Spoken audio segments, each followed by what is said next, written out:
The war was over, but for many German women held as prisoners of war in America, the end of conflict was just the beginning of a new, agonizing choice. In the spring of 1945, at Camp Co in Mississippi, a notice on the Recreation Hall's bulletin board changed everything. It announced that repatriation procedures for German prisoners would begin in 6 months. 6 months until they would be sent back to a Germany that no longer resembled the country they had left behind. Cities lay in ruins, infrastructure was shattered, millions were displaced, and the society they once knew was fractured by defeat and shame. Among those reading the notice was Anna Richter, a former Wehrmacht officer whose life had been upended by the war and captivity. She sat quietly, staring at the words that spelled out an uncertain future. Returning meant facing a homeland devastated by bombs and occupation, a society that would judge her harshly for surviving when so many had died. Yet, staying meant defying everything she had been taught about loyalty and honor. It meant choosing a new life in a country that had been her enemy just months before. Her closest friend in captivity, Liesl Hoffman, a former Luftwaffe communications specialist, broke the silence. "They're really sending us back," she said softly. "Back to rubble, starvation, and occupation." The weight of those words hung heavy in the air. Anna watched the American soldiers outside, moving with a calm efficiency that was foreign yet strangely reassuring. Among them was Sergeant James Cooper, the man who had shown her kindness and patience during her kitchen duties. Their friendship had grown quietly, crossing lines that military protocol forbade, but human connection demanded. What if we didn't go back?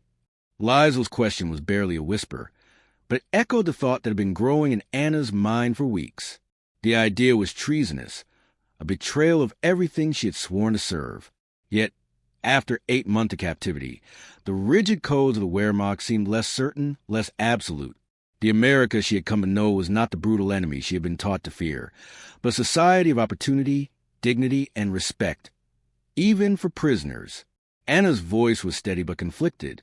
"How could we stay?" she asked, though she already knew the answer. The only legal way for enemy aliens to remain in the United States was through marriage to an American citizen. It was a path some women were already considering. "Maria has been spending time with Corporal Peterson," Liesl continued. "Greta meets with Private Williams during recreation.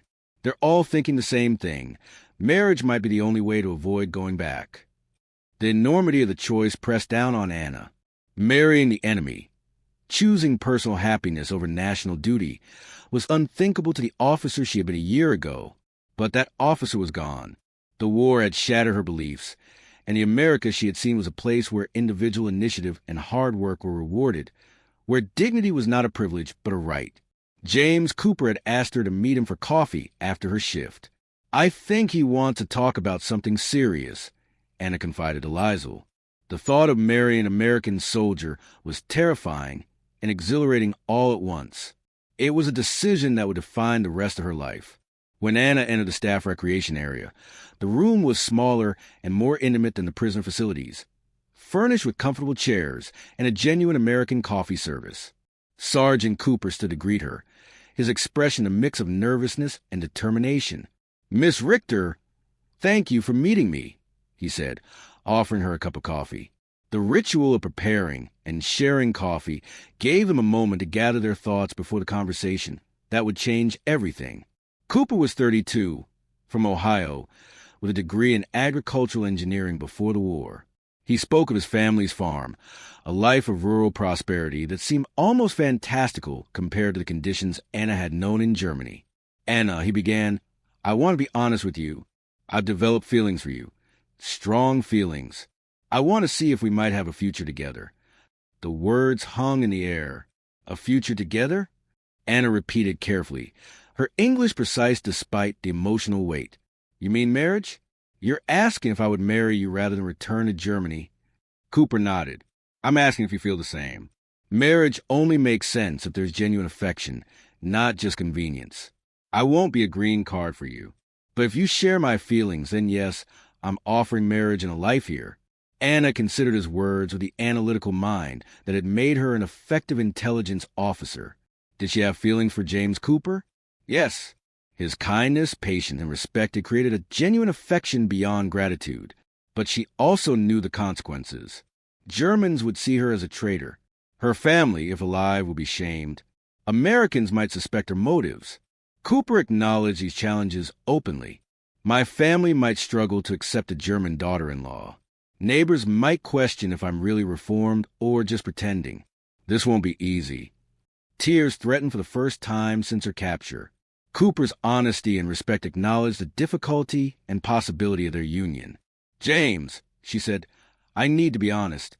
I do have feelings for you, but I also want to stay in America because I've seen prosperity and freedom here that Germany never provided. If I marry you, it will be partly for love and partly for the life America offers. Can you accept that?" Cooper smiled gently. "We're both practical people. Pure romance is for those who haven't lived through war. We're building something real, based on affection and practical considerations. That's more honest." Their conversation lasted 2 hours, covering family, religion, career plans, and the bureaucratic hurdles ahead. They agreed to proceed carefully, aware that their marriage would challenge both communities and require navigating cultural divides. "There are other couples forming here," Cooper added, "German women and American men who've developed real relationships. We won't be alone." The next morning, Anna found herself at the center of intense debates among the prisoners. Some, like Hauptmann Muller, insisted that marrying Americans was betrayal. "We swore oaths to serve Germany," he said. "Marrying the enemy violates everything." Others, like Maria Steiner, argued that the Germany they had served no longer existed. "Our leaders committed atrocities. Staying loyal to that Germany seems less honorable than building new lives in a society that offers a future." Anna found herself defending the choice to stay. "Our oaths were to leaders who betrayed us. Continuing loyalty to failed ideology is less honorable than building productive lives in a society that values our contributions." Mueller accused her of rationalizing desertion. "You want comfort and prosperity, not principle." Anna shot back. "Is wanting comfort wrong? We were told to sacrifice everything for national glory. Where did that lead? Defeat and moral catastrophe. Maybe American values are more honest and sustainable." The prisoners divided into 3 camps: those determined to return, those pursuing American marriages, and those uncertain. Anna estimated that at least 15 women in her compound were seriously considering staying. Across all camps, hundreds faced the same choice. The weeks that followed were a blur of paperwork, background checks, and character references. The American military had established strict procedures to ensure marriages were genuine, not just immigration schemes. Anna and Cooper compiled letters, testimonies, and sponsorship documents, enduring invasive scrutiny. "Do you regret starting this?" Anna asked Cooper during a frustrating session. "Never," he replied. "You're worth it. Building a life with you is worth any hassle." By June 1945, with Germany's surrender imminent, Anna had submitted her application. Approval would take months. But the process was underway, transforming her from prisoner to potential immigrant bride. "How do you feel about your choice?" Liesel asked one evening. "Uncertain," Anna admitted. "Hopeful, but uncertain. I'm choosing James and America over Germany and my past. It feels both liberating and like betrayal." "Maybe both are valid," Liesel said. "Maybe this choice is too complex for simple categories." As the war officially ended in August 1945, repatriation accelerated. Anna's application was approved, and her wedding was set for September, just before the first repatriation ships departed. "You're really doing it," Liesel said, helping Anna prepare. "Not enemy territory anymore," Anna corrected. "The war is over. America is home now." The ceremony was simple, officiated by Captain Williams in the camp chapel. Cooper's sister and 2 American friends attended, along with Liesel. No family from either side could come. "Do you, Anna Richter, take this man to be your lawfully wedded husband?" the officer asked. Anna answered in English, "I do." 2 words that severed her official ties to Germany and bound her to an American soldier. The kiss that sealed the marriage was gentle, awkward, and witnessed by those who represented the unprecedented nature of their union. "Congratulations, Mrs. Cooper," Williams said. "Your status is adjusted. You're free to leave the camp." "Free?" The word carried weight Anna hadn't anticipated. No longer a prisoner, no longer German in any legal sense. Anna Cooper, American immigrant, wife of a soldier, with a future in Ohio rather than Hamburg. Terrifying, Anna admitted as they left the chapel. But right? Cooper said. Terrifying and right. Anna agreed. Anna paused, considering. I think we made a human choice, she said finally. Not right or wrong in absolute terms, but human. Choosing love and future over ideology and past. Maybe that's all anyone can do after war destroys the certainties we once relied on.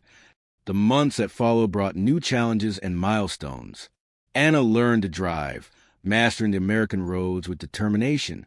She enrolled in English classes to improve her fluency and began volunteering at the local library.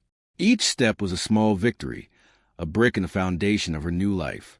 In the spring of 1946, Anna experienced her first harvest season as a farm wife. The work was hard but rewarding, connecting her to land in a way she had never known. She found satisfaction in the rhythms of planting and reaping, the tangible result of effort and care. At the same time, Anna discovered she was pregnant.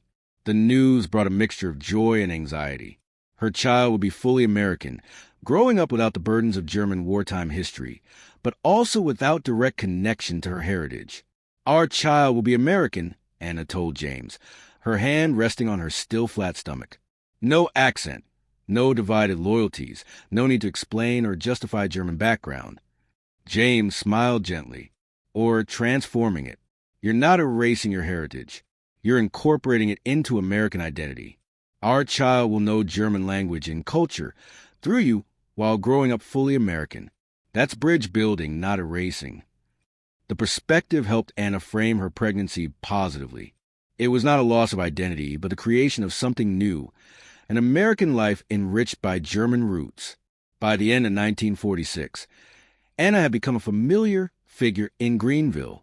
She joined the Lutheran Church Women's Group, volunteered at community events, and helped organize farm cooperative meetings. Each activity was a step toward acceptance, a demonstration of her commitment to her adopted home. Yet, the shadow of the past lingered. Some neighbors remained distant, their war wounds too fresh to forgive easily. Anna understood that full acceptance might take years, perhaps a generation, but she was patient, knowing that trust was earned through consistent effort. In the winter of 1946, Anna gave birth to a healthy baby girl, Sarah.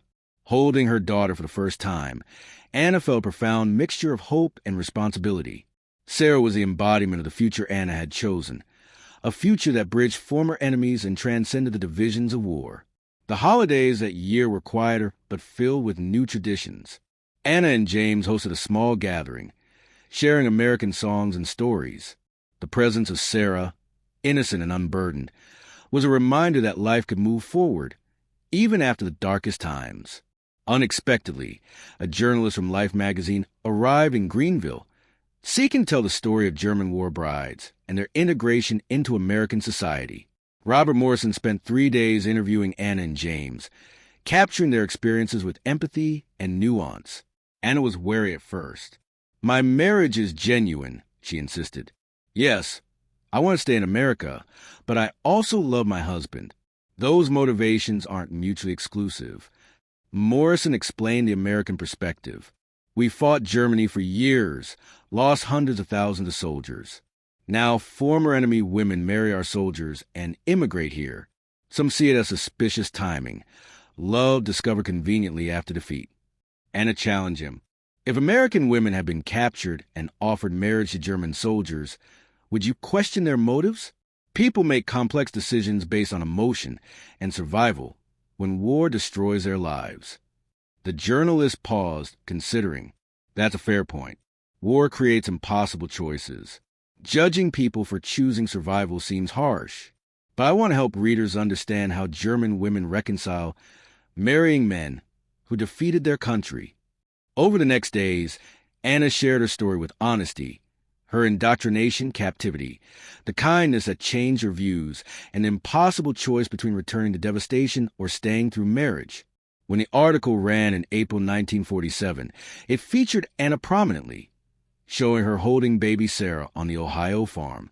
The tone was sympathetic, but reader responses were divided. Some accused her of marrying for a green card. Others praised her courage and bridge building. The publicity brought mixed reactions in Greenville. Some neighbors expressed pride. Others complained the town seemed too sympathetic to former enemies. Anna learned to accept that her story would be interpreted through the lens of pre-existing beliefs.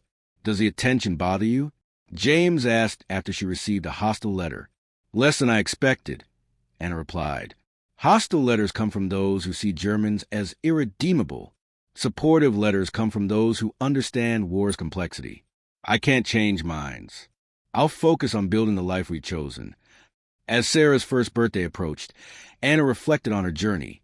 From enemy officer to American mother, the path had required abandoning certainties, embracing complexity, and accepting that loyalty and honor were no longer simple. James joined Anna in the kitchen, and they fell into the comfortable domestic rhythms developed over 10 years of marriage. They had built a successful farm, raised a daughter who embodied the best of both cultures, and created a life that honored Anna's heritage while fully embracing American identity. "Do you ever regret it?" James asked, echoing a question he had posed years before. "Never the choice to stay," Anna replied, "though I still carry guilt about the circumstances that made it necessary. We built comfortable lives while others face occupation and poverty. But we've helped Germany, too, sending aid and supporting reconstruction." Through the window, they watched Sarah playing with neighborhood children, fully accepted and loved. The next generation was moving beyond the divisions of war, offering hope for a future where heritage was a source of pride, not suspicion. A reunion was planned to the German War Bride Support Group in Columbus. Anna looked forward to attending, eager to reconnect with women who had shared her journey. At the gathering, she spoke about the challenges and triumphs of integration. "We made controversial choices," she told crowd, "but we also made human choices. We chose love, future, and bridge building. We earned our place through commitment and consistency." The room was filled with women who had transformed from controversial immigrants to respected Americans. Their stories varied, but the themes of courage, complexity, and hope were universal. As the reunion ended, Anna and Liesl shared a quiet moment. "Do you think we made the right choice?" Liesl asked. Anna considered. "We made the right choice for us," she said. "Not right in absolute terms, but right given our values and circumstances. We chose personal happiness over national loyalty. Some will judge that as selfish, others as deeply human. War destroyed the certainties that made loyalty simple," Liesl observed. Anna nodded. "We chose to build new lives rather than remain loyal to failed ideologies. If that's selfish, maybe selfishness is the most honest response to impossible choices." Driving home through the familiar American landscape, Anna reflected on her journey. From enemy prisoner to American citizen, from controversial war bride to respected community member, from German officer to mother raising an American daughter, her choice had required abandoning homeland, accepting guilt, and navigating constant questions about her motives. But it also brought genuine love, opportunity, and the chance to build bridges between former enemies. "Mommy," Sarah called as Anna entered the farmhouse, running to hug her mother with the unself-conscious joy of a child. "Did you have fun at your reunion?" Anna asked. Sarah nodded, her smile bright. Anna held her close, feeling profound truth of what her daughter represented. The future, the bridge, the hope that love could transcend even the deepest divides. Anna had chosen the enemy, married an American soldier, and stayed in enemy territory. But in doing so, she had chosen something profoundly human. The belief that personal happiness and genuine love mattered more than the ideologies that had led millions to death. 10 years later, surrounded by the life she had built, Anna knew she had made the right choice. Not because it was morally pure or free from complication, but because it was authentic to who she had become and what she valued. And sometimes, in the aftermath of catastrophic war, that authenticity was the most honest form of honor available. "Do you ever regret it?" James asked, echoing a question he had posed years before. "Never the choice to stay," Anna replied, "though I still carry guilt about the circumstances that made it necessary. We built comfortable lives while others faced occupation and poverty. But we've helped Germany, too, sending aid and supporting reconstruction." Through the window, they watched Sarah playing with neighborhood children, fully accepted and loved. The next generation was moving beyond the divisions of war, offering hope for a future where heritage was a source of pride, not suspicion. A reunion was planned for the German War Bride Support Group in Columbus. Anna looked forward to attending, eager to reconnect with women who had shared her journey. At the gathering, she spoke about the challenges and triumphs of integration. "We made controversial choices," she told the crowd, "but we also made human choices. We chose love, future, and bridge building. We earned our place through commitment and consistency." The room was filled with women who had transformed from controversial immigrants to respected Americans. Their stories varied, but the themes of courage, complexity, and hope were universal. As the reunion ended, Anna and Liesl shared a quiet moment. "Do you think we made the right choice?" Liesl asked. Anna considered.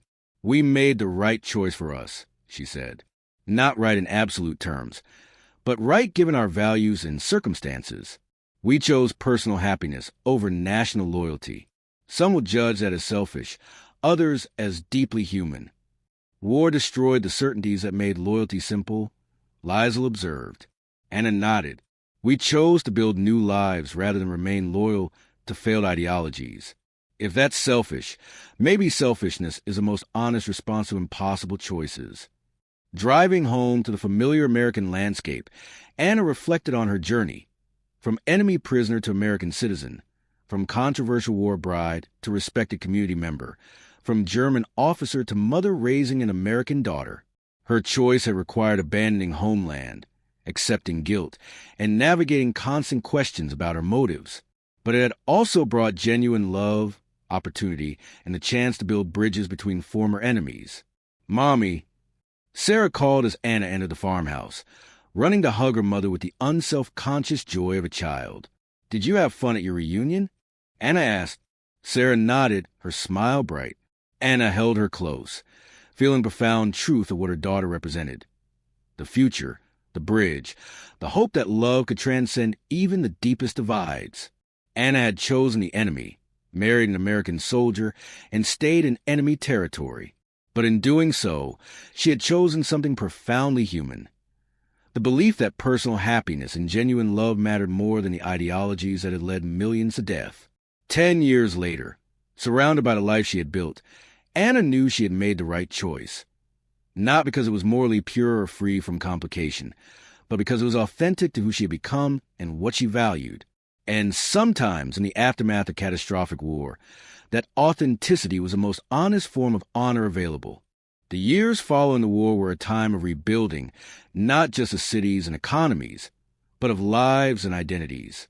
For Anna Cooper, the journey from German officer and prisoner of war to American wife and mother was emblematic of the broader challenges faced by thousands of German war brides who chose to stay in the United States. Their stories were complex, marked by love, loss, guilt, and hope. Anna's integration into American society was gradual and often fraught with tension. The initial suspicion she encountered in Greenville slowly gave way to cautious acceptance, but the scars of war lingered in the hearts of many. Some neighbors remained distant, their memories of loss too raw to forgive easily. Others embraced her as a symbol of reconciliation and the possibility of a shared future. The support group for German war brides in Columbus became a vital community for Anna and many others. It was a place where women could share their experiences without judgment, find practical advice, and build friendships rooted in shared understanding. The group's meetings were a mix of laughter, tears, and honest conversations about the challenges of navigating new cultural landscapes while carrying the weight of the past. At one meeting, Anna listened as a young bride expressed her fears about acceptance. "I don't know if I'll ever be fully welcomed," she said. Anna offered reassurance born of experience. "It takes time. We're building something new, identities that bridge two cultures. We're not alone." The group's influence extended beyond social support. They engaged with local officials, schools, and churches to promote education about the complexities of war bride experiences. Their advocacy helped shift public perceptions, fostering empathy and inclusion in communities that had once been wary. Anna's role in the group grew as she became a mentor and advocate. She organized events, spoke at community gatherings, and worked tirelessly to bridge the gap between German heritage and American identity. Her story, once controversial, became a beacon of hope and resilience. At home, Anna and James continued to nurture their family and farm. Their partnership was a blend of love, respect, and shared purpose. They faced challenges together: economic fluctuations, social tensions, and the ongoing process of healing from war's wounds. The Cold War added new dimensions to Anna's identity. As tensions between the United States and the Soviet Union grew, German heritage took on different meanings. West Germany became an ally, and German Americans were increasingly seen as valuable cultural bridges. Anna's fluency in German and understanding of European history positioned her as a resource in local schools and community organizations. She volunteered to teach German language classes and shared stories that humanized the people often reduced to stereotypes. Her efforts helped foster greater empathy and understanding, breaking down barriers that had once seemed insurmountable. Anna's journey from enemy officer to respected community member was a testament to the power of personal transformation and the resilience of the human spirit. In 1957, Anna was invited to participate in a documentary about German war brides. The filmmakers sought to capture the nuanced realities of women who had made difficult choices in extraordinary circumstances. Anna agreed, hoping to share a message of understanding and reconciliation.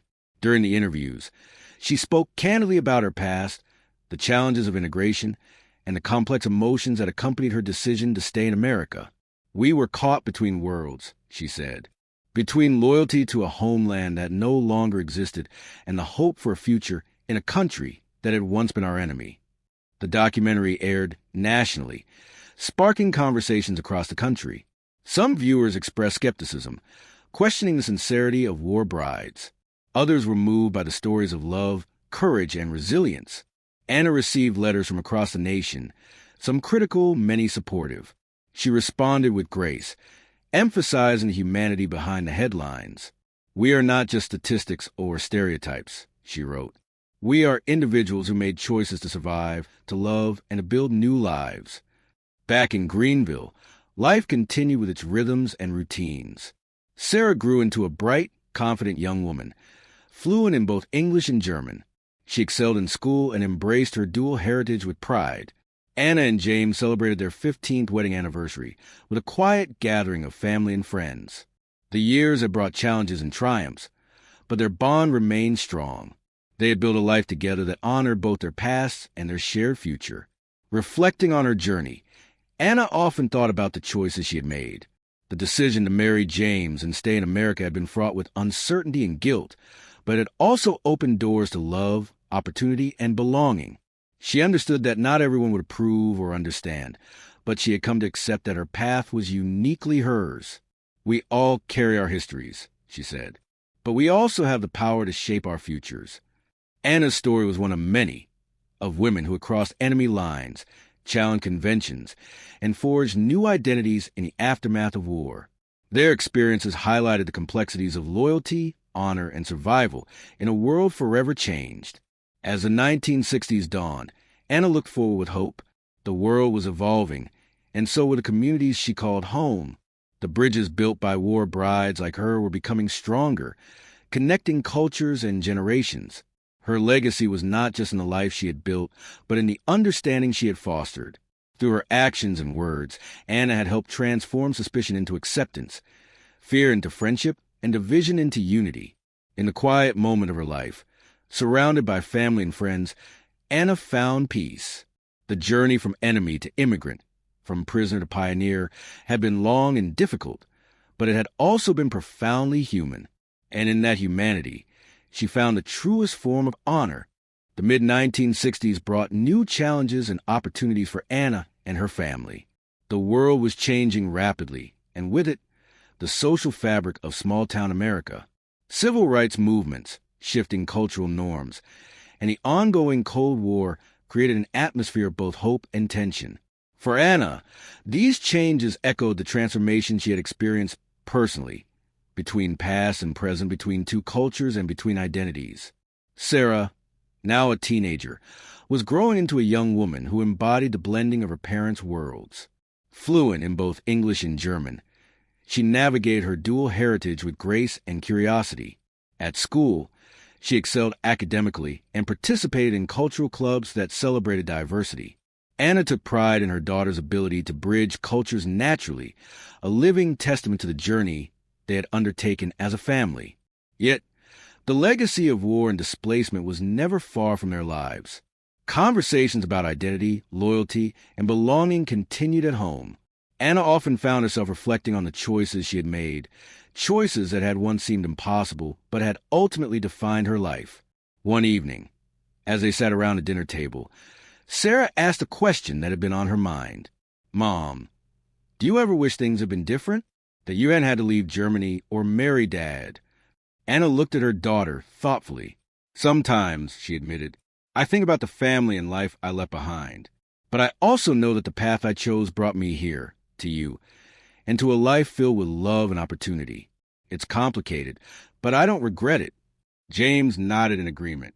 "We all carry our histories, but we also have the power to shape our futures." The conversation was a reminder of the ongoing process of reconciliation, not just between nations, but within families and individuals. Anna's story was one of many, but it was uniquely hers, marked by courage, resilience, and the willingness to embrace complexity. In the community, Anna's role continued to evolve. She became a respected figure, known for her dedication to education, cultural exchange, and community service. Her German heritage, once a source of suspicion, was now celebrated as a valuable contribution to the town's diversity.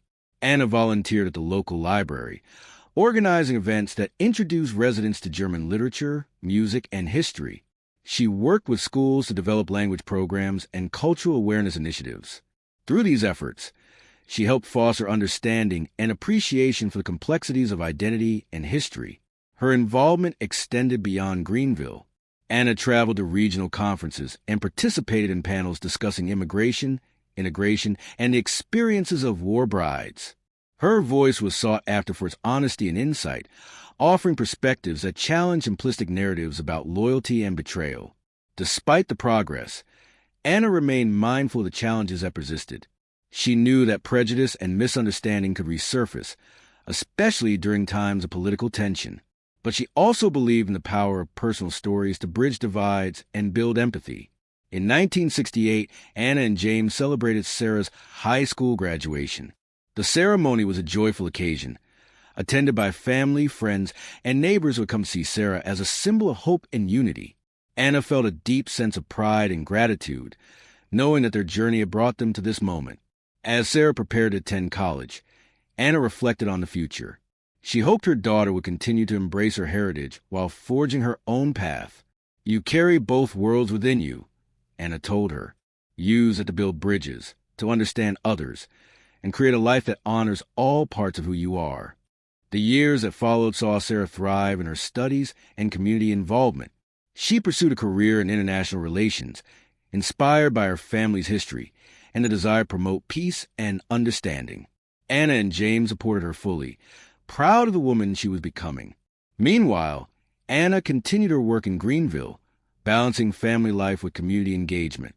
She remained a pillar of strength and compassion, a living example of the possibilities that arise when people choose love and understanding over division and fear. In quiet moments, Anna often thought back to the day she first read the notice about repatriation at Camp Co. The choice to stay in America, to marry James, and to build a new life had been fraught with uncertainty and guilt, but it had also been a choice rooted in hope and the belief in a better future. Her journey was a testament to the complexity of human experience, the ways in which love, survival, and identity intertwine in the aftermath of conflict. It was a story of transformation, not just of a woman, but of a world struggling to heal. As Anna looked toward the future, she carried with her the lessons of the past. The importance of empathy, the courage to embrace change, and the power of personal connection to transcend even the deepest divides. Her story, and those of countless others like her, were reminders in the face of history's darkest moments. The human spirit could find light, hope, and the possibility of reconciliation. As the 1970s unfolded, Anna's life reflected the broader changes sweeping across America and the world.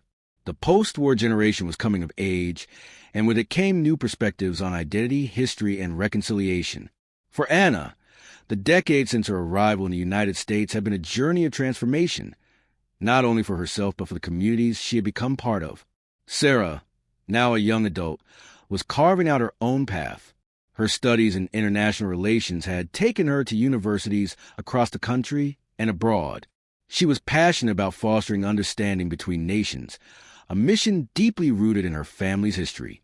Anna watched with pride as her daughter embraced the complexities of identity and diplomacy, embodying the bridge between German and American cultures. At home, Anna remained deeply involved in community life. She continued to teach German language classes, organize cultural events, and volunteer at local institutions. Her efforts helped foster a greater appreciation for diversity and history, encouraging others to look beyond stereotypes and embrace shared humanity. The support group for German war brides, which had started as a small gathering in Columbus, had grown into a regional network. Anna played a key role in its expansion, helping to connect women across states who shared similar experiences. The group provided a space for healing, friendship, and advocacy, addressing issues ranging from immigration challenges to cultural integration. Anna's own reflections on her journey became more nuanced with time. The guilt she had carried over leaving Germany and marrying an American soldier had softened but never fully disappeared. She understood that her choices were shaped by extraordinary circumstances that demanded courage and resilience. In interviews and public talks, Anna spoke openly about the moral complexities of her decisions. "We were not traitors," she insisted. "We were survivors, navigating impossible choices in a world torn apart by war. Our loyalty shifted from ideologies that failed us to the human connections that sustained us." Her message resonated with many, especially younger generations seeking to understand the human cost of conflict. Anna's story became a powerful example of how personal narratives could challenge simplistic historical judgments and foster empathy. The Cold War continued to shape global politics, but also create opportunities for cultural exchange and dialogue. Anna participated in programs that brought together Americans and Germans, promoting mutual understanding and reconciliation. These efforts were part of a larger movement to heal the wounds of the past and build a more peaceful future. In 1975, Anna and James celebrated their 35th wedding anniversary. The occasion was marked by a gathering of family, friends, and community members who had witnessed their journey from uncertain beginnings to established roots. The celebration was a testament to enduring love and the power of shared commitment. Anna's relationship with her extended family in Germany remained complex but meaningful. Advances in communication and travel allowed for more frequent contact, bridging the physical and emotional distances that had separated them for decades. Visits back to Hamburg were bittersweet, filled with memories of loss and renewal. During one such visit, Anna walked through the rebuilt streets of her childhood city. The scars of war were still visible, but so was the resilience of a people determined to move forward. She felt a deep connection to her homeland, even as she embraced her American identity. The duality of Anna's experience, rooted in two cultures, shaped by war and peace, became a defining feature of her life. She understood that identity was not fixed but fluid, shaped by history, choice, and circumstance. As the 1980s approached, Anna continued to advocate for understanding and reconciliation. She worked with schools to develop curricula that included the perspectives of war brides and immigrants, ensuring that future generations would learn complexities of history beyond textbooks. Her efforts extended to supporting refugee and immigrant communities, drawing on her own experiences to offer guidance and compassion. Anna believed that the lessons of her life could help others navigate the challenges of displacement and integration. In quieter moments, Anna reflected on the journey that had brought her from a prisoner of war to a respected American citizen. The path had been marked by difficult choices, moments of doubt, and the constant negotiation of identity. Yet through it all, Anna had found a sense of peace. She had built a life grounded in love, community, and the belief in the possibility of reconciliation. Her story was a testament to the resilience of the human spirit and the enduring power of hope. As she watched Sarah prepare to start her own family, Anna felt a profound sense of fulfillment. The next generation would carry forward the legacy of bridge building, embodying the values of understanding and compassion that had guided her own life. Anna's journey was far from unique, but it was deeply personal. It was a story of transformation, of choosing love over ideology, and of finding humanity in the aftermath of conflict. In the end, Anna knew that the most honest form of honor was authenticity, the courage to live truthfully, to embrace complexity, and to build a future that honored both past and present. The final years of Anna's story were marked by reflection, legacy, and the quiet strength that comes from a life fully lived. As the 1980s progressed, Anna found herself increasingly sought after, not just as a community leader or cultural bridge, but as a living witness to history's complexities. She was invited to speak at universities, historical societies, and veterans groups, sharing her experiences as a German war bride who had chosen to stay in America. Her talks were candid and heartfelt, emphasizing the human stories behind the headlines and the importance of empathy in understanding the past. Anna often began by recounting the moment at Camp Co. when the notice about repatriation changed everything. The fear, the uncertainty, and the impossible choice to marry an American soldier to stay in a country that had once been the enemy. She spoke of the guilt and hope intertwined in that decision, and the long journey toward acceptance and belonging. Her message resonated deeply with audiences, many of whom had never considered the personal dimensions of war and its aftermath.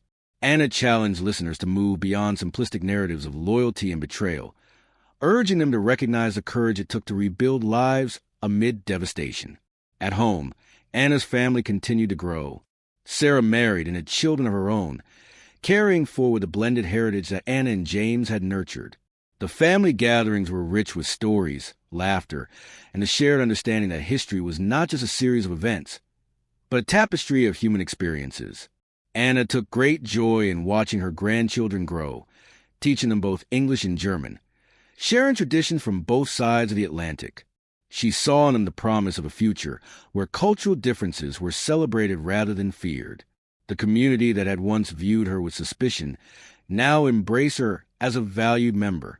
Anna's contributions to education, cultural exchange, and social cohesion were widely recognized. She received awards and honors, but she remained humble, always emphasizing that her story was part of a larger human story. In her quieter moments, Anna reflected on the moral complexities that had defined her life. The choice to marry an American soldier and stay in the United States was not simple or without cost. It had meant leaving behind a homeland in ruins, facing judgment from both Germans and Americans, and navigating a new identity forged in the crucible of war and peace. Yet, Anna believed that authenticity, the courage to live honestly and embrace complexity, was the truest form of honor. She had chosen love and survival over rigid ideology, and in doing so, had helped build bridges between former enemies. Her story was a testament to the resilience of the human spirit and the power of personal choice in shaping history. It was a reminder that behind every headline and historical event are individuals making difficult decisions, seeking connection, and striving for a better future. As Anna looked back on her journey, from a Wehrmacht officer to a prisoner of war, from a controversial war bride to a respected American citizen, she felt a profound sense of peace. The path had been fraught with challenges, but it had also been rich with love, growth, and meaning. Her legacy was not just in the life she had built, but in the understanding she had fostered. Through her words and actions, Anna had helped transform suspicion into acceptance, fear into friendship, and division into unity. In the end, Anna's story was one of hope, a hope that even in the darkest times, humanity could prevail, that love could transcend borders and ideologies, and that the choices we make, however complicated, can lead to healing and reconciliation. As she sat on the porch of her Ohio farmhouse, watching the sun set over the fields, Anna felt the weight of history and the lightness of a life well lived. The journey from enemy to immigrant, from prisoner to pioneer, had been long and difficult, but it had also been profoundly human. And in that humanity, she found the most honest form of honor available,